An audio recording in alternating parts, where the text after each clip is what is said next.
What up, guys? Welcome to the Treble Tapes podcast, where we discuss everything Manchester United episode 2. Don't underestimate Manchester United. I mean, let's start with, Ruben Amorim, potentially losing his job and, Ineos already looking for his his replacements. Um, According to Fabrizio Romano and other outlets, news outlets talking about Ruben Amorim's future for Manchester United. And I'm gonna cast my brain back to the loss against Brentford, where we got embarrassed, we got outplayed, our tactics, and Ruben Amorim did not have any answer, right? And it comes down to a lot of things which I will break down in this episode. But before we begin, please don't forget to like, share, and subscribe. I'm everywhere on iTunes, Spotify, and also on YouTube as well. So, when you hear this video or see this video, just know we are everywhere, trying to make this podcast, the treble tapes, to work. But yeah, Clovis TV, Clovis Football Talk is the name. Make sure you stay tuned and we get into the break down what is happening with Ruben Amorim. I personally, when I came out, I said Ruben Amorim should be sacked because of numerous things he is actually doing. And if we can if we can be sincere with ourselves, right? Ruben Amorim wants to be sacked. He wants to be sacked. He wants a paycheck. And I'm saying this because, again, there are things that he says that evidently shows that he wants to be sacked, right? Things like this. According to Fabrizio Romano, this is what Ruben Amorim said in one of the numerous uh press conference and one of the interviews he had, and this is what Ruben Amorim said. I quote: On it, Ruben Amorim on his future and chances of getting sacked, I'm not concerned because it is not my decision. I will do the best I can every minute I'm here.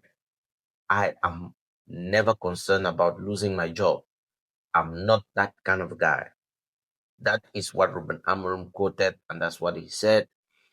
And in between the lines, you can read. There are so many things you can read in it. Like that is just somebody like, yes, you say that, but you are not showing any improvement. There's no improvements. So what are you actually like fighting for? What best are you doing every minute if you cannot even win a game back to back? You understand what I'm saying?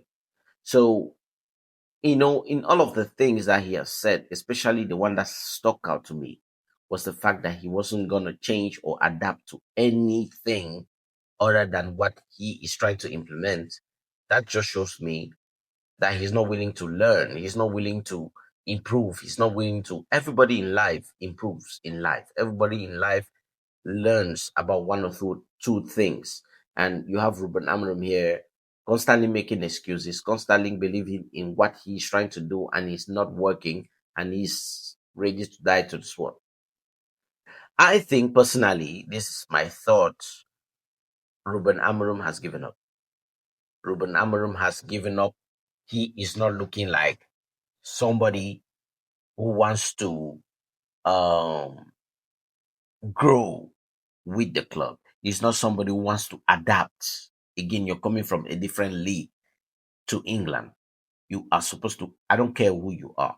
When you are a foreigner in a certain country, you adapt to the people, you adapt to the culture, you adapt to whatever is going on in your environment, right? Even if you're staying for like 1 week, 2 weeks, you adapt. That's what happens with every single human being.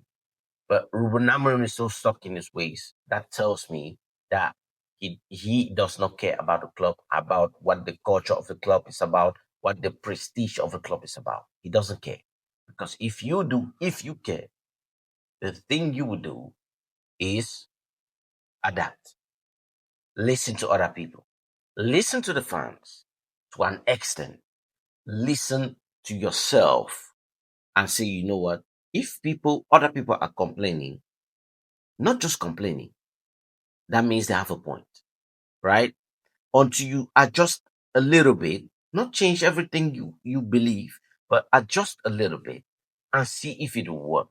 And if it start working, then you know what works. But you're not even trying anything. So that makes it very difficult for the board. But from what we have heard, from Fabrizio Romano coming with a video on YouTube, he says Ineos are looking in other areas as well. Like Xavi Hernandez Xavi is looking, he would definitely take job even though Manchester United are not in Europe. Gareth Southgate is a candidate as well. Now, let me break this down. Gareth Southgate, for me personally, is a no-no. The reason being, yes, you have relationships with Ineos, but the members of Ineos, if they truly love this club, they will not employ somebody they know. Why? Because they are not working in the interest of the club anymore. They are working in the interest of their friendships, and that is not acceptable. Gareth Southgate will just be a stopgap gap to what is to come. Continuous failure, and we will keep seeing Manchester United fail if we do not, appoint the right manager. I believe Xavi knows what he's doing. When he comes to the club, he will not be looking at whoever, and no, he will be playing players in their merits and in their positions where they belong, and what players he sees them giving 100%, right? He will not be favorable. He will not be looking like, oh, this Portuguese here, this Brazilian here, this England here. No, he will be playing players according to their abilities and how they can play and how he can bring out the best in them. Kobe Meno is on the bench. It's unacceptable. He is a very, very good player, and the whole world have seen Kobe Meno. So you can now not bench him and make up excuses on him that he's not fast enough. I'm sorry. When he was playing in England alongside Declan Rice, he was not fast enough. He was playing in the Euros, for Christ's sake, among the best. Talk less of day to day, everyday Premier League in England, playing every single time under Eric Ten Hag. So you cannot say he's not fast enough. Excuses, that shows me incompetence. Not playing Xerxes is incompetence. Benching other people, playing Ugarte. What has Ugarte done for you to be playing him? He's not good enough. And those things, this is just the light things I'm naming just to show you that Ruben Amorim needs to be sacked by now. When we get to Monday, which is tomorrow, I want Ruben Amorim to be sacked because he does not care about Manchester United anymore. He cares about his paycheck. All the interviews, if you listen to them, what he says, it sounds like somebody who is defeated. Sounds like somebody who wants to get out of the club. And it's every direction and everything points out to somebody who does not really care, to be honest. Talking about, oh, even the Pope cannot make me change my style. Like when you go to that length of thinking, that means you are already defeated, right? Somebody who does not even look at their players when they are playing. He always duck down on the chairs and always cover his eyes, cover himself. He doesn't want to see it. And that's what you created. It's pathetic, it's weak, and it's, how can I say it? That's a weak mentality, weak man, loser mentality, right? And that's what we keep accepting as Manchester United fans. No more. The fact that Ineos are looking at other managers, and this is even a topic, that means it's good because they now know, hey, enough is enough, right? The season just started, 6 games, and we have won what, 2 games, or is it 2 or 3 games? It's crazy for Manchester United. If we would have won this game, we would have been second right now as it stands. We would have been second right now or third, because Arsenal just won their game against Newcastle, and that alone just tells you where we are, and we need to save this season. Otherwise, we will go third time in a row without being in the Champions League, which hurts Manchester United's pocket. And Ineos are constantly looking for money. That's why they went and sacked a lot of people who were not, how can I say, who had a job, and now out of a sudden, because of all of this mismanagement from the Glazers out, by the way, they had to make certain sacrifices. And us not being in the Champions League and not even in Europe hurts their pockets and hurts a lot of businesses going on at Manchester United. So Ruben Amorim is making it way too easy for them to sack Ruben Amorim, which is what all fans right now, this is the word united. We are for once united to sack this manager, because he is not good enough. And for the for United, the magnitude, the club, the mammoth of a club like this, you should be giving it to somebody who knows what to do.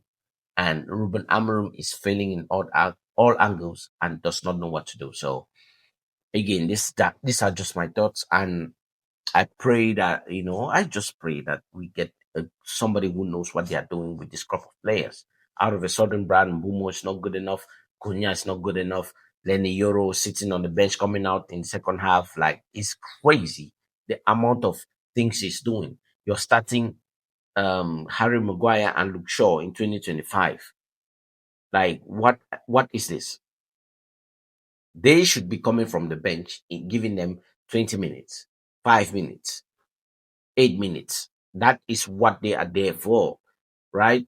We are not playing in Europe. We are not playing in the Champions League. So they should not be getting minutes like this while you have kids on the bench who clearly know what they are doing. And it's crazy that Ruben Amorim is benching them to play this. He wants to get sacked by the way he's speaking his lineup, even on the first place, right? Benching Kobe Menu, Lenny Euro, and Diego Leon. We have not seen him. Talking about Senna Lemons, our new goalkeeper. You keep playing by and there. He's supposed to be out of here. But now out of a sudden he's now our main keeper. That does not make sense in itself, because he was a third keeper, right?